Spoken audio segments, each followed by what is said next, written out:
কিছুদিন ধরেই সোনার খুব শরীর খারাপ ছিল, তাই তেমন কিছু ভাল লাগছিল না। আজকে সোনা একটু অনেকই বেটার আছে, তাই আজকে আমরা সবাই মিলে চলে গেছিলাম অ্যাম্বোসিয়া রেস্টুরেন্টে লাঞ্চ করতে। তো এখানে খুব অ্যাম্বিয়েন্সটা খুব সুন্দর, তাই আমরা একটু ভিডিও করছিলাম। এখানে যে কচ্ছপটা তোমরা দেখতে পাচ্ছ, এই কচ্ছপটা আমি 2 বছর আগে দেখে গেছিলাম, খুবই ছোট। এখন দেখছি অনেকটাই বড় হয়ে গেছে।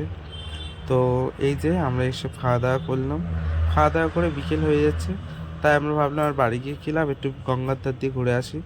গঙ্গার ধারে এখানে খুব মৃদু একটা হাওয়া চলছিল আর খুবই ভালো লাগছিল।